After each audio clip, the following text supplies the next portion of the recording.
Hi, I'm Chris from Fabtech, and today we're going to be working on a Accurpress press brake. The customer is having an issue where the back gauge, when you go to calibrate back gauge is not moving.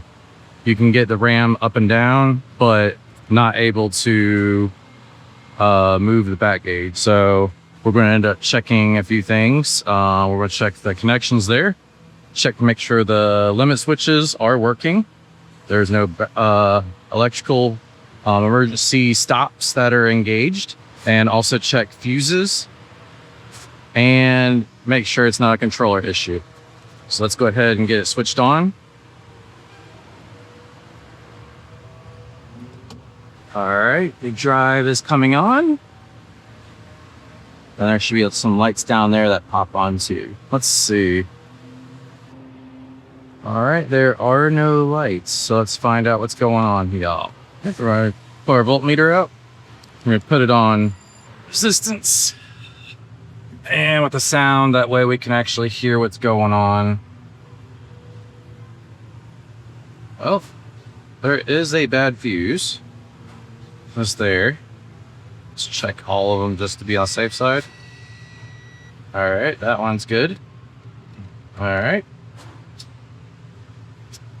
So, since we have a bad fuse, that is a 20 amp.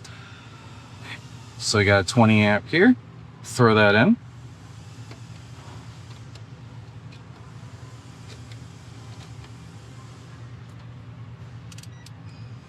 And turn the machine on. Okay, we have lights down there now. And our drive is on. And those are on. So that's going to be your 24 volt power supply.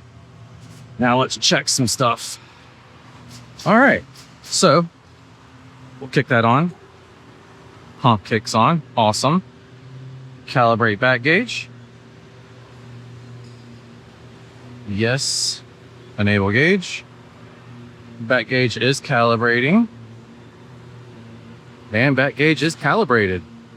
Awesome. All right, calibrate ram. Ram is clear.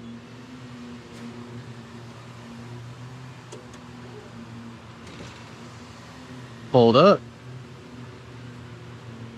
Okay. Ram is calibrated, so that is good. Let's see what this says. Go through here. Go through 3. All right. Now let's check some other stuff. So we will need to lubricate these ball screws in here. They are completely dry, and they do have a bit of dust and debris build up inside here. So we'll need to get that taken care of also while I'm here, just as a courtesy.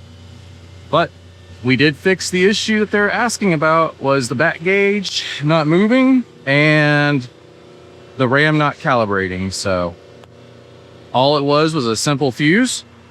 So I would always recommend having a few spare fuses on hand that your machine uses. It could be half amp, 1 amp, 2 amp, 5, 10, 20. Just have a few on hand just to be on the safe side. And if you can, get a multimeter and just verify with resistance to make sure it's working correctly. Anyways, this is Chris from Fabtech, and like, share, subscribe. Hope y'all have a great day.